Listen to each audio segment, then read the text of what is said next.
Totoo ba na ang dahilan kung bakit merong impeachment trial na kinakaharap itong si Vice President Sara Duterte sa kasalukuyan ay para pigilan po siya sa darating po na halalan sa 2028 sa pagka-presidente? Yan po kasi ang gustong palabasin nito pong si Mayor Baste Duterte. Pero wag po tayong magpapadala mga tol sa madidinig po ninyo maya-maya lamang na interview dito kay Baste Duterte. Alam po natin kung ano ang punot dulo kung bakit po siya na-impeach sa kasalukuyan. Muli po nating alalahanin iyan. Una, tungkol po sa confidential funds. Diyan po lahat nagsimula sa confidential funds. No? Pumutok ang balita na merong 125 million pesos na nagasta sa loob lamang ng 19 days.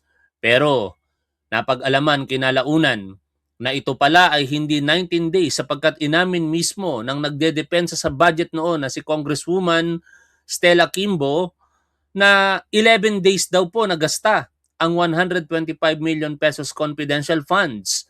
At kinalaunan, mas nagulat po tayo dahil sa naging testimonya ng isa sa mga tumatayong testigo ngayon sa impeachment case na ito ni Sara Duterte na si Ramil Madriaga, ang di umano'y bagman niya, nagasta lamang ang 125 million pesos confidential funds na yan sa loob ng 24 na oras.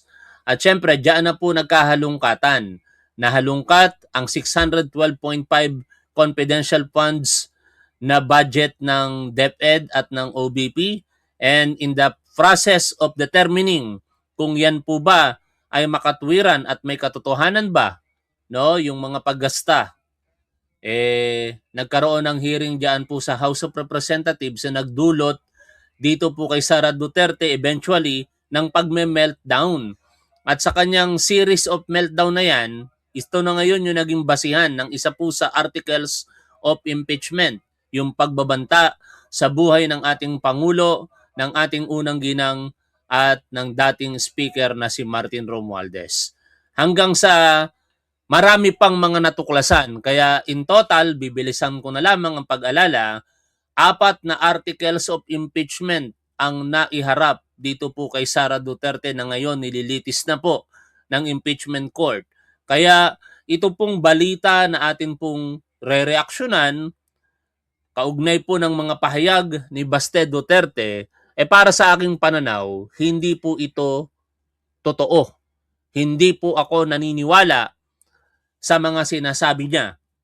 Sa balita po ng News 5, dahil nagkalabuan sina PBBM at Inday Sara.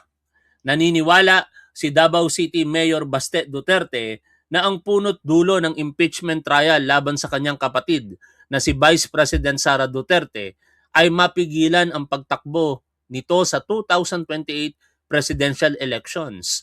Umaasa ang alkalde na maaakwit ang kanyang kapatid sa paglilitis dahil nakakapagod anya kung siya ang papalit dito para tumakbo sa pagkapangulo sa susunod na halalan.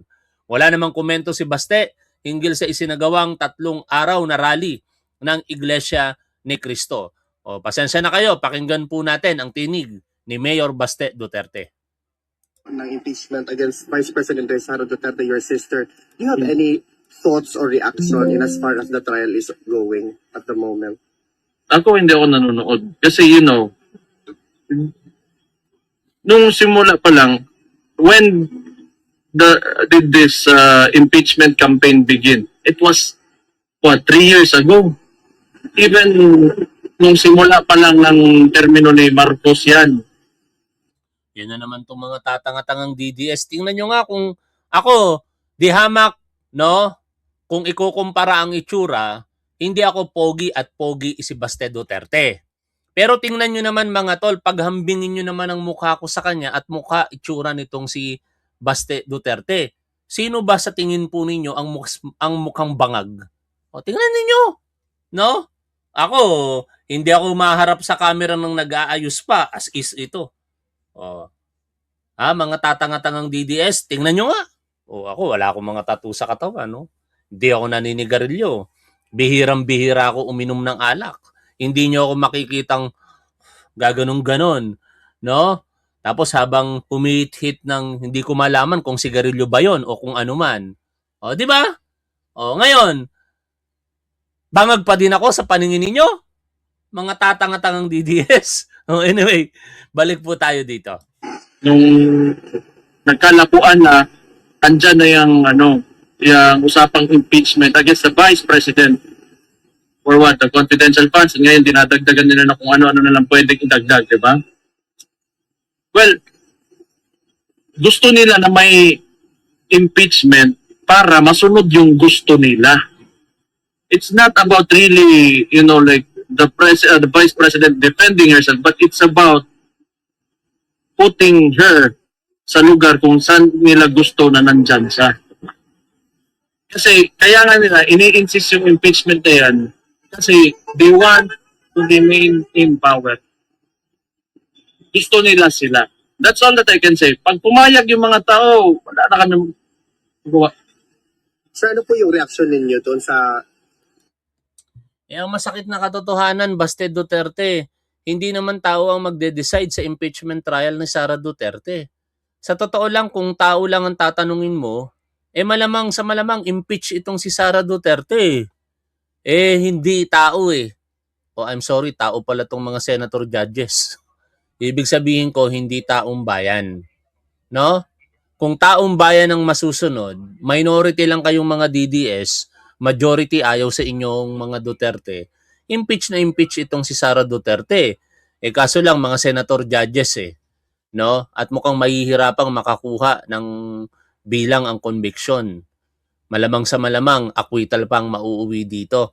Kaya dapat di kayo nag-aalala dyan Inaasar ninyo si Congresswoman Jinky Luistro na may laway. May laway din pala sa bibig itong si Baste Duterte dito sa video nakita ko lamang. Anyway, hindi na nga naman dapat natin yung pansinin. Naalala ko lamang kasi itong mga tatanga-tangang DDS, nung hindi mapansin ni Congresswoman Luistro na meron pong namumuong laway dito sa kanyang bibig, ginawa pong issue nitong mga DDS. Pero ganun din naman dito kay Baste Duterte. Anyway, wag na natin palakihin yan. Balik po tayo sa kanyang mga sinasabi. No? Walang katotohanan ang mga pananalita na ganyan sapagkat alam naman natin kung hindi nag-meltdown si Sara Duterte, wala sanang articles of impeachment regarding sa pagbabanta sa buhay ng Pangulo, sa unang ginang at sa dating speaker na si Martin Romualdez. Kung hindi po siya di umano nanuhol sa mga tao o opisyales diyan po sa Department of Education nang siya po'y namumuno pa diyan bilang kalihim, wala sanang articles of impeachment ng panunuhol.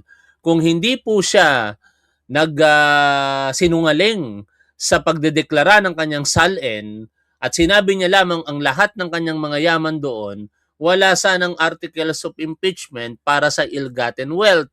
Kung ginasta niya lamang ng tama ang pondong pinagkatiwala sa kanya, partikular kung tawagin itong confidential funds, wala sanang articles of impeachment. Kaya malinaw na ang mga dahilan kung bakit merong impeachment trial na kinakaharap si Sara Duterte ay sa kanyang mga sariling doing, mga gawain. No? Mga ginawa mismo ni Sara Duterte, di umano. At yun ang dapat nating malaman kung may katotohanan o wala. Tapos ngayon, pasabi-sabi pa itong si Sara Duterte na unbowed. No? Binaraw niya lang naman yung mga kataga na yon sa isang manunulat o personalidad.